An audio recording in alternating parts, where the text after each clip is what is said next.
You only need one. You only need one. One what, Jessica? What do you speak of this morning? You only need one good friend. If you could only have one would be enough. Now, it is great if you have multiple friends. It is amazing if you're one of those people who keeps up with everyone from high school or everyone from college and you still go on an annual girls trip 20 years later. Like, I love that for you. That's great. That is not my life. That's not my personal experience. No, I've always been someone who can just mesh with any crowd. Like, kind of float around. In high school, I was in sports, but I also, knew the cheerleaders, and I really loved the choir gals, and, I love the people in my AP English class, or whatever, all across the board. And that's how it's always been for me. I've had, one good friend from high school that I keep up with, one good friend from college.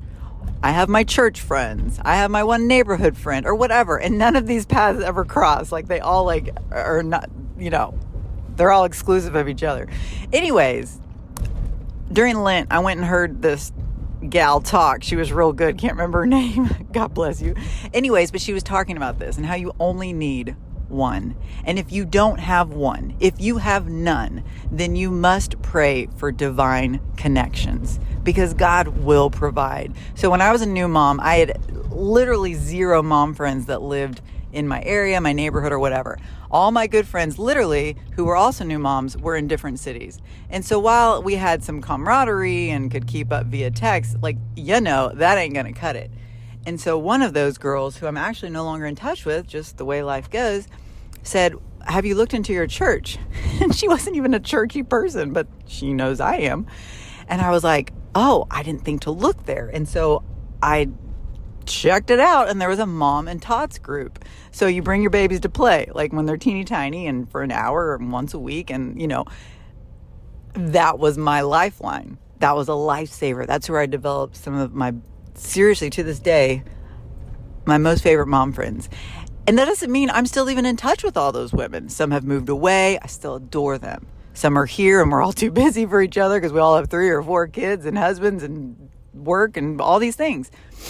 But my point is, when you start at the right spot with a good foundation and praying and asking God to send you good women in your life, just like you would pray for a spouse or pray for anything in your life, you start at the right spot. Lord, please send me a woman that I can be friends with, who is like me, who is striving for the same things in her marriage, who is raising her kids the same way as I am, someone who I know I can go to and just lay it all out, whether we're laughing hysterically or sobbing hysterically, and say, please pray over this for me. And they are. They're doing that before you even have to ask them to do that. When I sat down to dinner last night with one of my besties, she said, I've been praying for you about that. I did, unprompted, amazing. To have that from someone, to feel that love, to know that someone has your spiritual back and your literal back is so amazing. It is overwhelming in the very best way. So recently I was reading, speaking of a new friend, I met a new friend at the pool, lives in our neighborhood, really like her.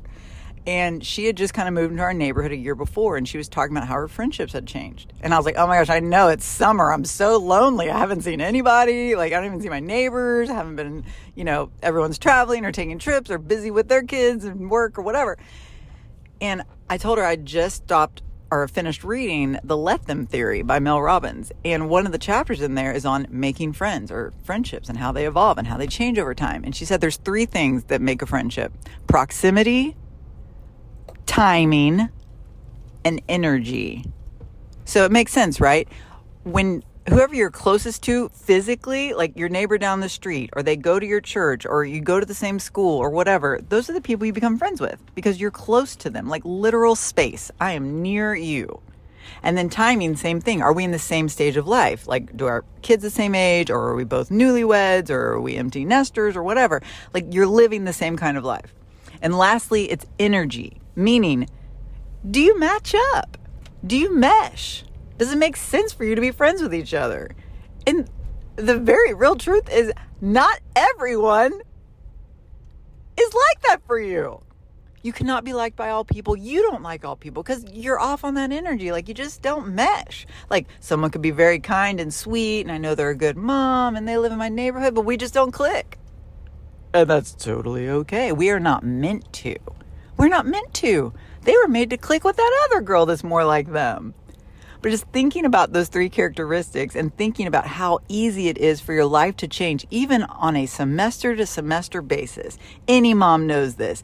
Your friendships will live and die by a Mother's Day out schedule. One semester or 1 year, you're both Monday, Wednesday, Friday, 9 to 2. Yes, so you can do play dates on the other days, or you can help each other pick up or whatever. The next semester, the next year, I'm only going to take my kids Tuesday, Thursday. Never see that girl again. You will never see that girl again. You are no longer friends because your schedules are completely off. And it's not a sad thing. It's just a life thing. And you got to be able to roll with that. Friendships will ebb and flow. And even those you hold most dearly, you might go a time without seeing them or interacting with them. Or maybe they live in another town. And it doesn't mean anything's gone south. It's just that proximity, that timing, or that energy.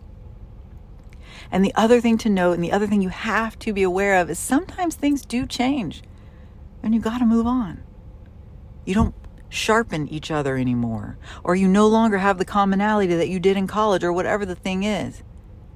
And that is okay to move on. You can grieve that friendship. And trust me, I have. But it's okay that you move on, because God will always bring you better ones. He will always bring you exactly who you need in your life at the exact right time. And sometimes that's a very short time. Sometimes it's a lifetime. And sometimes you do just have someone for a season. So celebrate those people who are in your life. Don't be sad about the ones who've walked out. And just praise God for who is currently in your life. And pray to Him to bring you all those divine connections. So grateful for my girls. You know who you are. My sister, y'all know who you are. I love you. You're all beautiful. Have a great day. Peace out.